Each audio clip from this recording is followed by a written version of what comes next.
Superachievers Abroad Education Presents, PTE Exam Updates. Only for you. For free assessment, connect with us through email ID or WhatsApp. Like this video and subscribe our YouTube channel.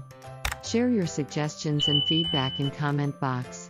Click on the bell icon.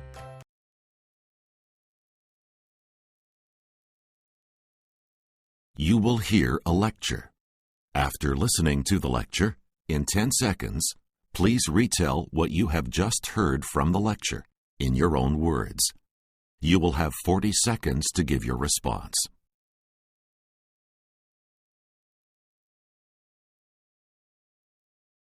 We all know that pain is a symptom of many disorders, such as tumors, infection, broken bone, or even a post-op condition.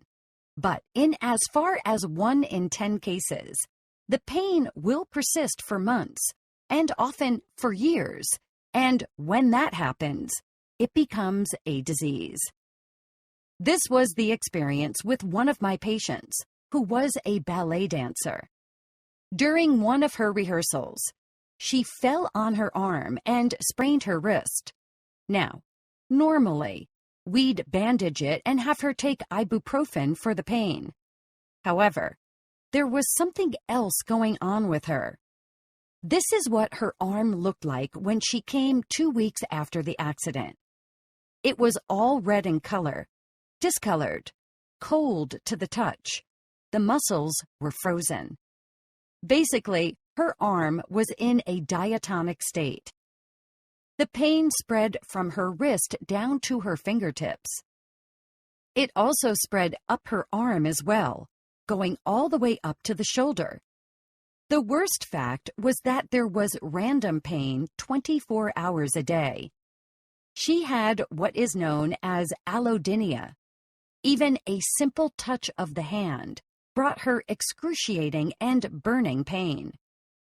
We normally treat these patients in a rather crude fashion at the moment, one that doesn't seem to be very effective. One approach is to use symptom-modifying drugs, such as analgesics, that are really not effective in this case. We can also use anesthesia to numb the nerves that are causing pain. Other methods would be to effectively apply the techniques of physical and occupational therapy to retain the nerves so that they can respond normally to activities and sensory experiences of everyday life.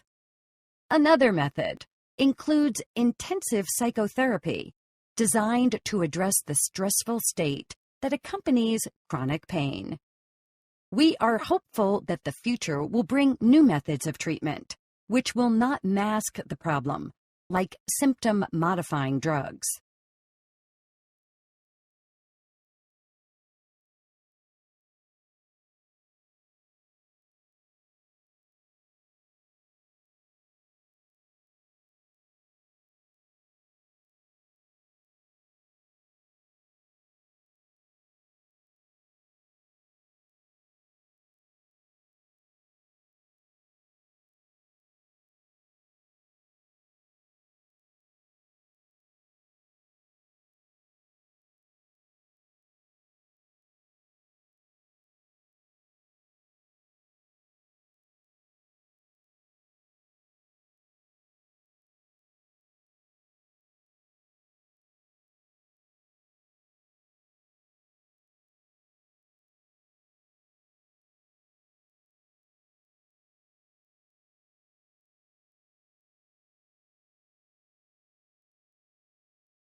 You will hear a lecture. After listening to the lecture, in 10 seconds, please retell what you have just heard from the lecture in your own words. You will have 40 seconds to give your response. I should like to start by briefly describing the structure of an elephant society. Elephants live in piled societies. The main family unit consists of small groups of adult females who are related to each other and their young of both sexes. Now, The females remain in their families for life and are highly social, but male elephants leave their families at about 14 years of age. They travel alone or congregate in small loose groups of other males. Occasionally, they will join a family on a temporary basis. When males are ready to mate, they will wander widely in search of receptive females. The elephant family may have members from 3 generations, the adults being females only. These families, in turn, network with a few other families, which are in fact distant kin. These are called bond groups. Even the bond groups could form part of still larger groups called clans. Like other social animals, elephants have to be able to communicate. What has confounded early naturalists was their ability to communicate over long distances. In one experiment, scientists embedded groups of elephants with radio tracking collars. What they observed about their behavior fascinated them. They found that there was some sort of coordination between families. For example, 2 separate family groups might move in parallel to each other miles apart, and then veer in different directions simultaneously, often moving towards each other. Elephants do have a very strong sense of smell, but smell alone couldn't account for these types of movements. So scientists conclude that the elephants were using their hearing instead. This leads to attention being placed on the nature of elephant calls.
You will hear a lecture. After listening to the lecture, in 10 seconds, please retell what you have just heard from the lecture in your own words. You will have 40 seconds to give your response. Today we are going to talk about some interesting plants that are only found in dense rainforests. Now, many think that these types of forests are found in subtropical areas, but really these are only found in the tropics. The plants we will be discussing only exist in the tropics, and specifically in the rainforests, because they provide the ideal habitats for these plants. These plants need a soil that is enriched with nutrients as well as a warm and humid climate. Only in the tropical rainforests can these conditions be found. Because of these conditions, there is a diverse variety of flora, and some of these exhibit uniquely different characteristics from other plants. Let's begin by discussing lianas. Lianas are thick woody vines that drape rainforest trees. They begin life on the forest floor, but make their way up to the canopy as they climb upwards and wind themselves around the trunks of trees seeking the sunlight.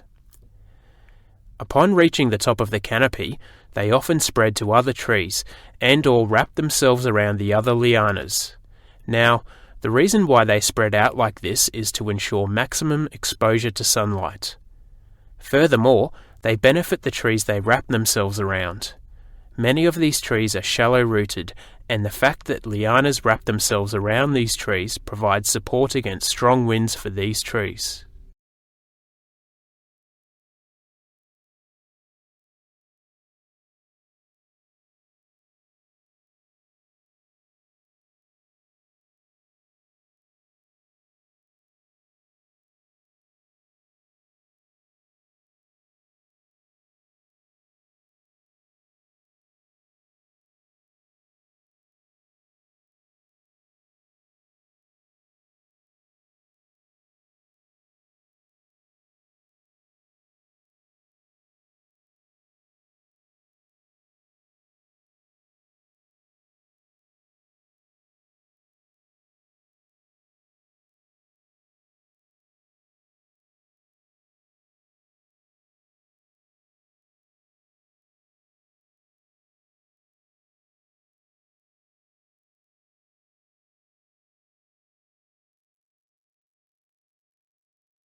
You will hear a lecture.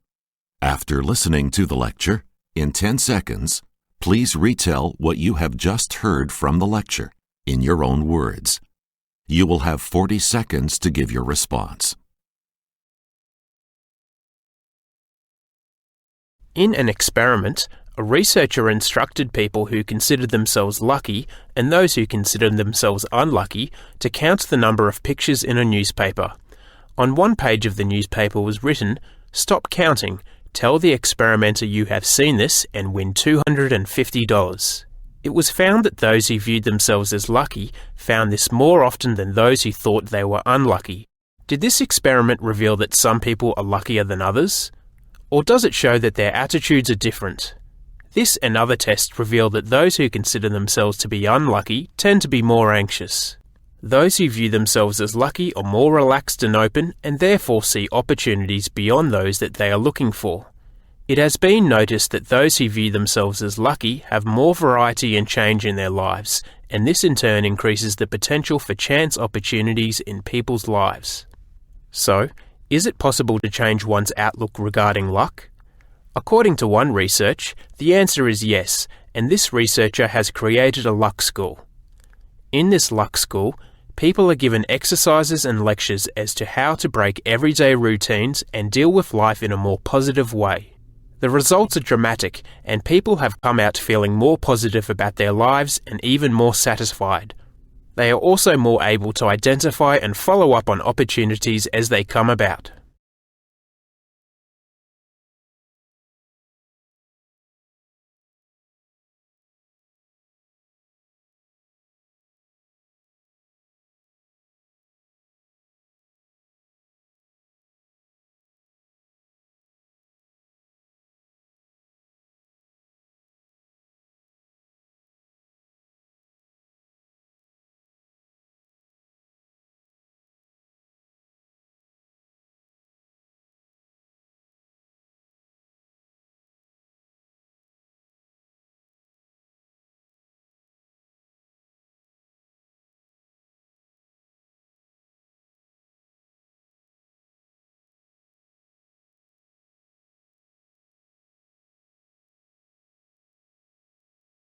For free assessment, connect with us through email ID or WhatsApp.